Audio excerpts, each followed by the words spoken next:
¿Cómo entender el comportamiento de las temporalidades mayores para así descifrar las temporalidades menores? Muy bien, hoy te lo voy a explicar mediante el análisis de Bitcoin. En varios análisis de mercado que habíamos hecho, yo mencionaba que cuidado cuando Bitcoin llegó muy hacia los 70,000.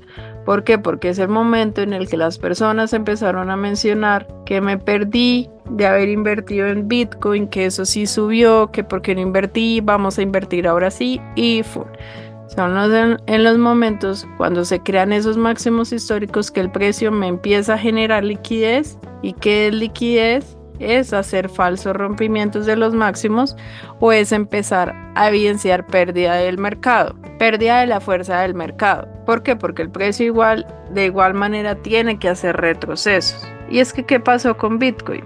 Yo debo empezar de igual manera por temporalidades mayores a evidenciar. Entonces, una vez el precio me genera ese impulso alcista, yo tenía por acá muy marcada esta zona que la mencioné en los análisis de mercado en vivo, que te invito a ser parte de ellos uniéndote a nuestro canal de WhatsApp que está por aquí anclado en el primer comentario. O si ya deseas que analicemos profundamente tu activo financiero, puedes hacerlo uniéndote a miembros del canal. Y si no te has suscrito al canal, puedes hacerlo ahora mismo. Así que yo viajaba más o menos a esta zona de los 53,000 porque era un buen área de reacción en compras. Incluso cuando el precio todavía estaba por acá en los 55,000 y empezó nuevamente a subir. ¿Por qué? Porque es que lo más confiable que nosotros debemos esperar es que el precio nos genere un impulso y nos haga algún tipo de retroceso. Ese retroceso puede ser, si lo hablamos en un patrón de comportamiento del precio,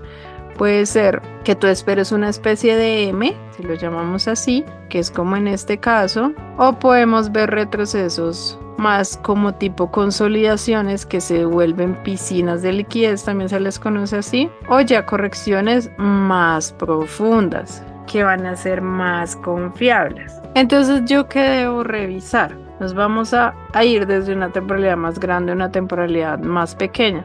Y en temporalidades grandes voy a empezar a revisar, por ejemplo, esas zonas donde el precio puede venir a retroceder, zonas de mínimos o zonas de máximos, que las conocemos como, también ahí puede haber una zona institucional que son order blocks. Listo, esto es un order block, esto también por acá es un order block. También son zonas que quedan por ahí sin utilizar, que el precio no ha venido anteriormente y se vuelven buenas áreas de reacción. Ahora voy a empezar a revisar los diferentes cambios de estructura del precio. Y es que, por ejemplo, Bitcoin hasta este punto, ¿y por qué selecciono este punto? Porque ese fue mi último movimiento alcista, no me genera un verdadero rompimiento cuando me dio este movimiento al alza. No lo hace en diario, pero si nos vamos a una estructura de 4 horas, puedes darte cuenta que todo este movimiento bajista me generó una ruptura. Es decir, que en 4 horas yo ya tenía una estructura bajista, podía vender Bitcoin y de hecho era lo más confiable vender en esa área. ¿Y dónde podías vender? Podías vender en un área de un retroceso profundo. Las ventas en este activo financiero no podían ser tampoco hasta el infinito y más allá, porque la idea de hacer trading es irnos por movimientos más cortos en el tiempo, no por movimientos tan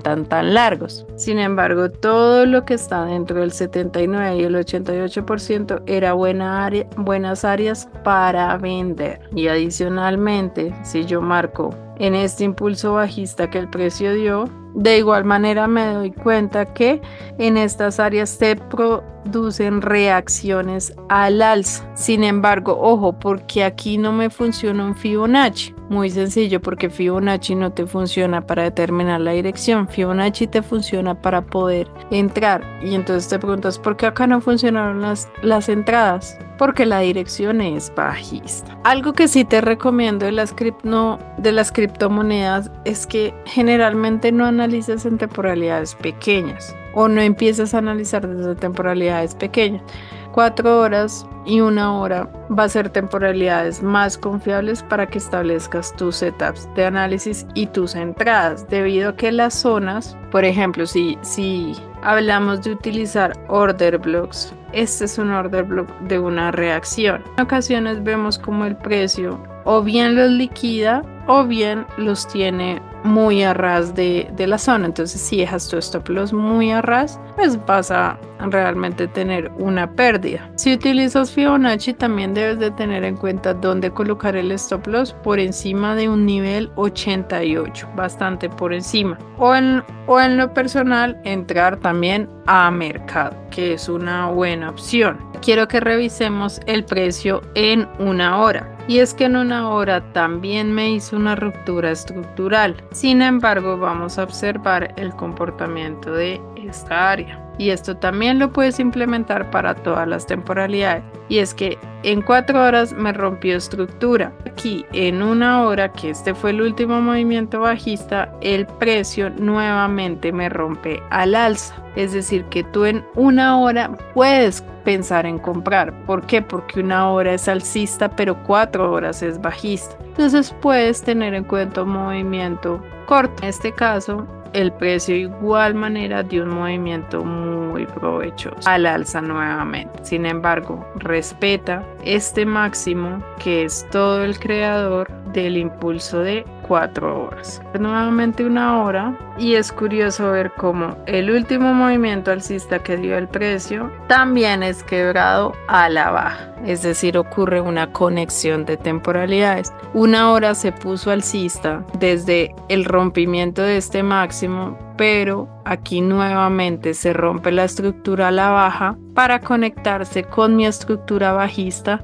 de 4 horas. Es decir, en este momento también ya se puede pensar en vender e irte con la estructura de una hora. Es decir, hasta dónde puedes establecer un take profit o una llegada del precio para recoger ganancias si estás haciendo trading hasta los mínimos que él dejó anteriormente. En este último punto podemos hablar que en una temporalidad menor también se dio un cambio de estructura nuevamente al alza. A partir de este momento se puede buscar un retroceso e ir por un nuevo movimiento alcista. Sin embargo, recuerda que rompa una estructura menor no significa que el precio va a subir definitivamente. Lo más probable es que pase es que siempre respete la estructura siguiente. En este caso, si me rompe 30 minutos, puede que me respete estructura de una hora y así sucesivamente con todas las temporalidades. Y nuevamente, si nos vamos a revisar, aquí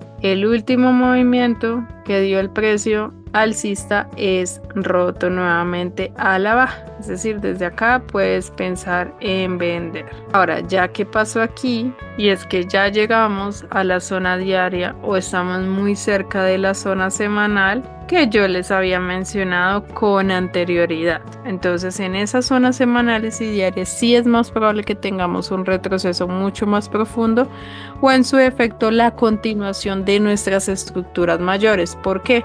Porque 4 horas, te mencioné que 4 horas y una hora se volvieron bajistas. Sin embargo, Bitcoin ha tenido una estructura alcista desde el diario semanal y mensual. Y en algún momento cuando llegamos a estas zonas, lo más probable es que se respete esa estructura diaria, semanal y mensual y que continúe la estructura al alza o al menos un movimiento mucho más largo en el tiempo. Acá te voy a dejar unos videos que te van a ayudar a complementar esta información. No olvides seguirnos para aprender mucho más sobre trading.